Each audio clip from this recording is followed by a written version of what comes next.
I ngā mana, i ngā reo, ngā hau whā, rangatira mā.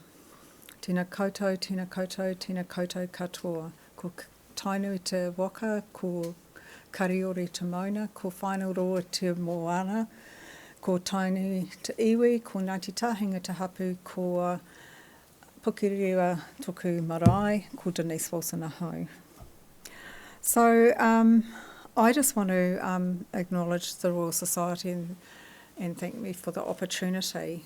I guess Rangi Mātāmua said this morning, other people telling our stories needs to come to an end, and I guess that's, you know, sort of really typifies the research that I've been doing of late.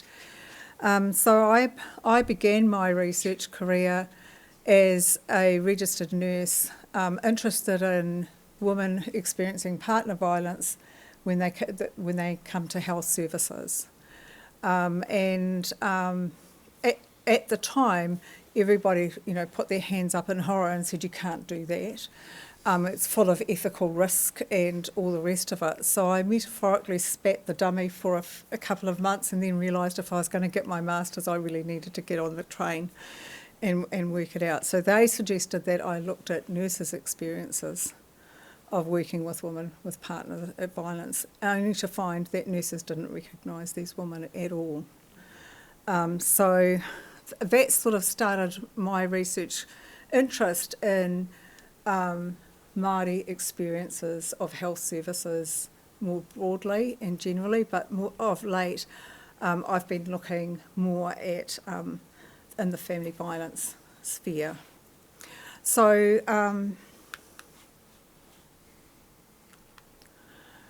Tū Wāhine, Tū Whānau is the sort of latest piece of research that we've been doing, and it arose out of my real concerns of spending 6 years on the Family Violence Death Review Committee and the in-depth death reviews in the way in which Māori women were framed in very deficit and negative ways that set up chain reactions that then influenced how people responded to them or didn't respond to them. And for these women, it resulted in their deaths and what have you. So some of the comments that were made and more broadly outside of that context of the Death Review Committee really didn't gel with what I knew about Māori women and all the research that I'd been doing over the years. So this study came out of this, looking at how Māori women keep safe in unsafe relationships. And we interviewed a total of 79 people, including kaumātua, kuia, key informants, and in the end we actually also included tāne, Māori men, as well.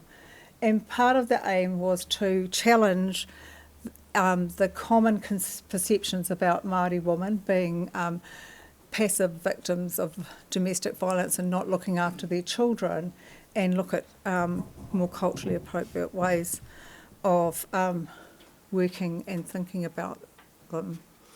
So what we found was that these women use a range of strategies to navigate the space between being simultaneously safe and unsafe. Their strategies are aimed at prevention of their partner's violence where they can, and in other cases they use strategies to protect and keep themselves safe.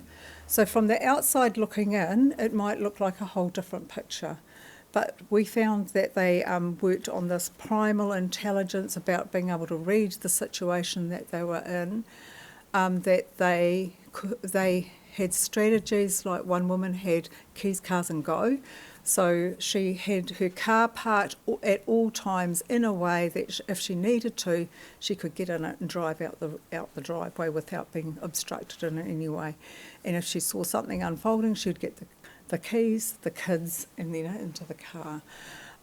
So there was a whole heap of strategies, including compliance, so doing what their partner wants for, you know, to protect their children, silence and what have you. So we also found that the Western notions of romantic love is why they stay didn't quite fit.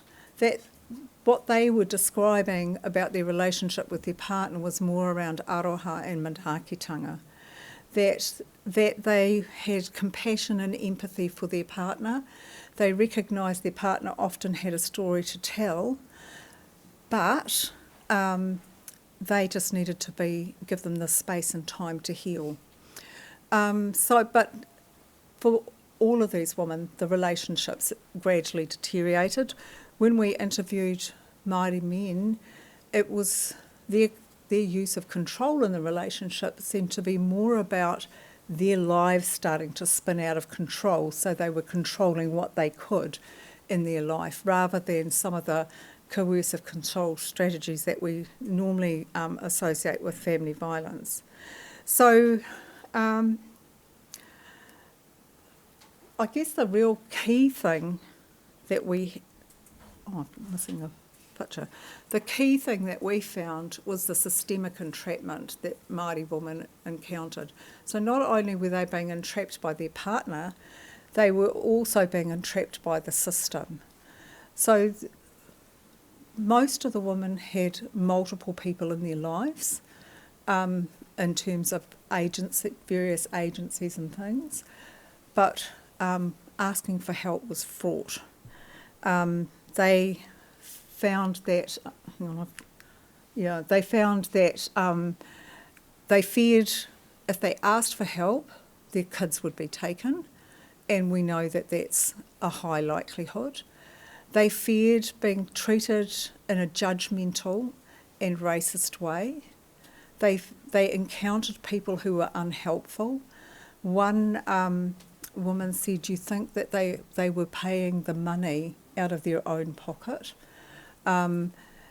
We think that when people dial 111, that the police are going to come, but these participants in our study and in other work that I've been involved in show that the police may arrive late, days down the track in some cases, or not at all.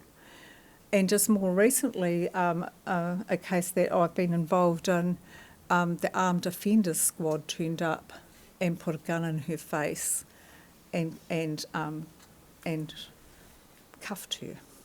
And she was the one trying to ask for help, and she was trying to say, "I'm the one that rang you."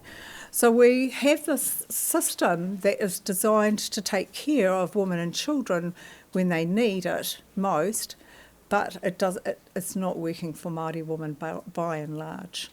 And so we've used that for study to help disrupt some of the conversations, in terms of police, MSD, the justice system and what have you.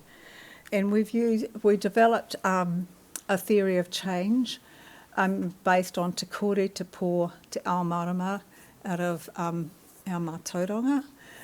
So Te Kore being that void of potential and energy where we can create the conditions to change and transform futures. So that is actually having new knowledge, because the current understandings around family violence or domestic violence for women don't fit Māori women that well and don't serve them well.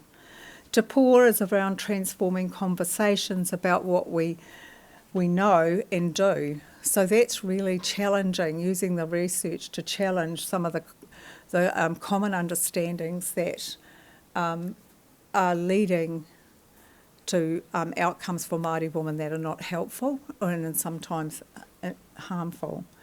And then starting to look at how can we think differently to create safe and mana enhancing practice for people. So this study's findings are not necessarily new information for Māori working in this field, but it gives them some evidence to support their practice and why they need to practice in a different way. It's also being used to try and argue for a different approach for working with our whānau that is more whānau-centred, and mana enhancing.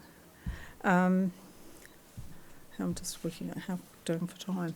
So our new narratives around this, our new stories need to look at colonisation and its ongoing effects, because it's certainly disrupted the ways in which the knowledge and the skills that we have in our kiti.